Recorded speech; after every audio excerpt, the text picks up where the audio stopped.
আসসালামু আলাইকুম ভিউয়ার্স, সকলকে স্বাগতম all job news and education চ্যানেলে।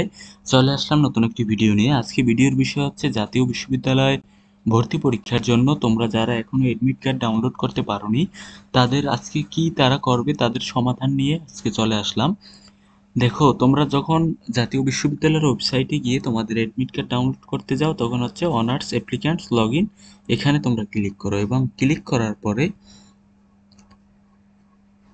তারপর তোমাদের সামনে অ্যাপ্লিক্যান্টস আইডি এবং পাসওয়ার্ড এমন একটা ইন্টারফেস শো করে। তখন তোমরা আর এডমিট কার্ডটি ডাউনলোড করতে পারো না, দেখায় এরর অ্যাপ্লিক্যান্টস আইডি। আসলে তোমার অ্যাপ্লিক্যান্টস আইডি এবং পাসওয়ার্ড সবই ঠিক থাকে, কিন্তু ডাউনলোড হচ্ছে না, এটা তোমরা জানো। তো এখন শেষ পর্যন্ত পরীক্ষা তো চলে আসছে, তোমাদের করণীয় কি? তোমাদের করণীয় হলো, আমার ভিডিওটা একেবারে অল্পের মধ্যে শেষ হয়ে যাবে। করণীয় আমি বলে দেই। তোমরা যে যে কলেজে আবেদন করেছো সেই কলেজে চলে যাবা অ্যাপ্লিক্যান্টস আইডি এবং পাসওয়ার্ড নিয়ে, এবং কলেজে অফিসে গিয়ে যোগাযোগ করবা যে আমি এভাবে এডমিট কার্ড ডাউনলোড করতে পারিনি অনলাইন থেকে, যে আমার এডমিট কার্ডটি আপনারা ডাউনলোড করে দিন। হয়তো বা 10-20 টাকা নিতে পারে কলেজ থেকে।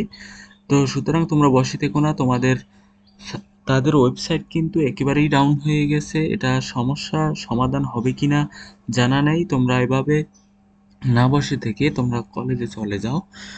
ধরো, তুমি মনে করতে পারো আমি কোন কলেজে চলে যাব। ধরো তুমি রাজশাহী কলেজে আবেদন করছো, অথবা একজনে বরিশাল বিএম কলেজ বা ব্রজমোহন কলেজে আবেদন করেছে। তো সুতরাং সে যাবে বরিশাল ব্রজমোহন কলেজে গিয়ে অফিসে যোগাযোগ করবে এবং সেখান থেকে এডমিট কার্ডটি ডাউনলোড করে নিয়ে আসবে, এবং 10-20 টাকা নিতে পারে হয়তো বা প্রিন্ট আউটের হিসেবে। তো তোমরা যারা এখনো এডমিট কার্ড ডাউনলোড করতে পারোনি তারা দ্রুত সময়ের মধ্যে এডমিট কার্ডটি ডাউনলোড করে কলেজ থেকে নিয়ে আসো, নতুবা পরীক্ষার ক্ষেত্রে কিন্তু অনেক সমস্যা হবে। এডমিট কার্ড ছাড়া কিন্তু তুমি পরীক্ষা দিতেই পারবা না, তুমি যত সমস্যাই বলে থাকো না কেন। কারণ তারা কিন্তু বলে দিছে যে তুমি যদি এডমিট কার্ড ডাউনলোড করতে না পারো তাহলে কলেজ কর্তৃপক্ষের কাছ থেকে সংগ্রহ করো। তো সুতরাং এই ছিল আজকের ভিডিও। দেখা হবে পরবর্তী ভিডিওতে। সঙ্গে থাকুন all job news and education চ্যানেলের। ধন্যবাদ সকলকে।